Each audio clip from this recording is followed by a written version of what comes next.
pour obtenir une platine, un squelette de couteau. Ces outils ont été utilisés pendant des années par des ouvriers de la vallée du Roi. Les vieilles lames, espace du savoir-faire coutelier à la monnerie Le Montel, ont pu rassembler ces machines et proposent de faire perdurer ce geste de montage, polissage ou encore d'affûtage. Donc ici, on a rassemblé des machines, des vieux outils qu'on utilisait par exemple avant l'avènement de l'électricité. On a recensé 1150 petits ateliers, avec des petits carreaux qu'on appelle des vannes, comme ce que vous avez ici. Et on évalue qu'il y avait environ 12 000 personnes qui travaillaient pour la coutellerie. Donc ici, on regroupe des choses que la plupart, on n'a rien acheté, hein. C'est tous des dons, c'est tous des gens qui nous ont donné des outils qu'ils utilisaient chez eux, ou leurs parents, ou leurs grands-parents. Et il arrive même que des fois, il y a des gens qui nous laissent des outils devant la porte la nuit, hein. Le matin, on arrive, il y a des outils qui sont là. Voilà. C'est le conservatoire du savoir-faire.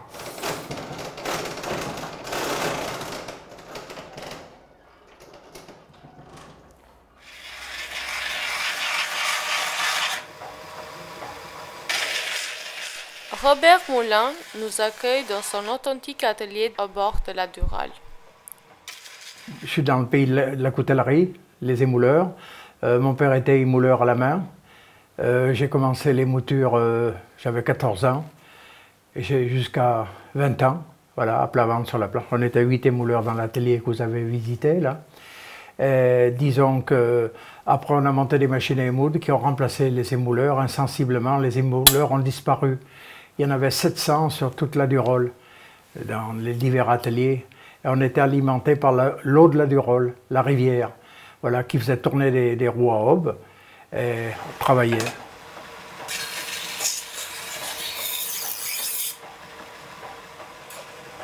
Voilà, on la prend brute. Nous, on était émouleurs, on travaillait pour 7-8 boîtes, enfin des employeurs, qui nous menaient diverses sortes de couteaux. Et, qu'on meulait, on polissait. On venait en 3e position de la coutellerie. Entre le découpage ou l'estampage, il y avait le traitement thermique après derrière, et nous on était en émouture pour mettre la coupe de la lame, pour mettre les couteaux à la coupe. On meulait, polissait, ça repartait chez les clients après qu'ils les finissaient, qu'ils les montaient, qu'ils mettaient les manches, et voilà. Bien que les années soient passées, l'ambiance de cet atelier est toujours la même.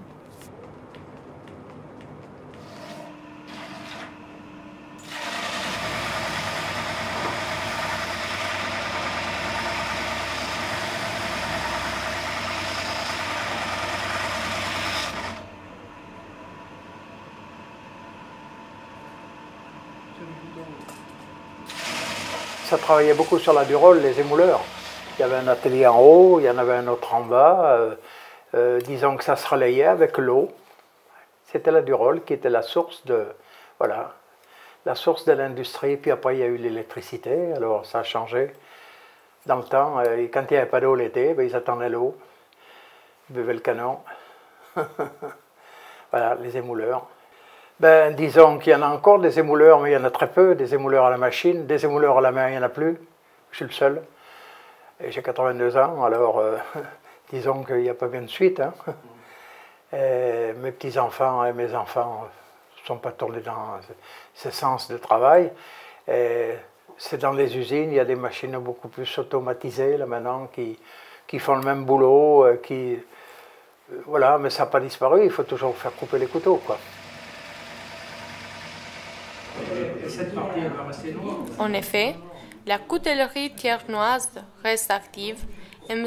Moulin nous amène à la coutellerie artisanale des frères Teimel. Voilà, c'est que bon, je ne veux pas t'apprendre ton boulot, c'est ton boulot. Hein. Tu sais mieux que je comprends bien qu'il ne faut pas que je m'y appelle ça. Même si les instruments ont évolué, il reste encore l'amour du travail.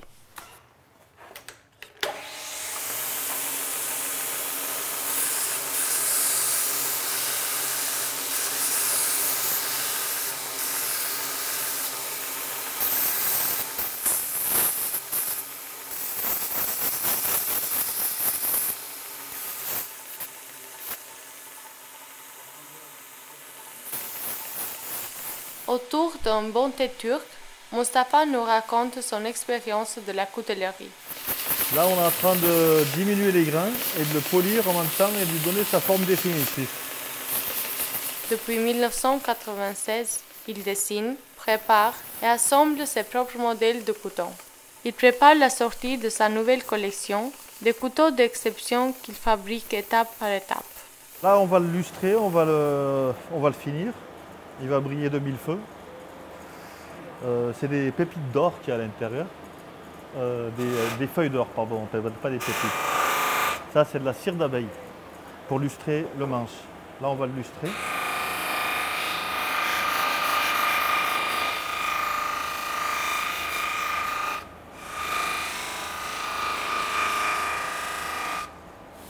On va affûter la lame. En fait, affûter, c'est lui donner la coupe. On va essayer de l'affûter comme un rasoir.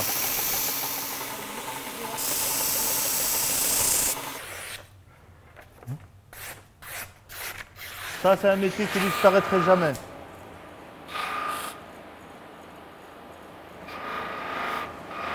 Tu le donnes à une machine automatisée, il va t'en faire des milliers. Mais quand il va les faire avec la machine, c'est plus pareil, c'est plus le même couteau. Celui-là, moi, je donne tout mon cœur en le faisant.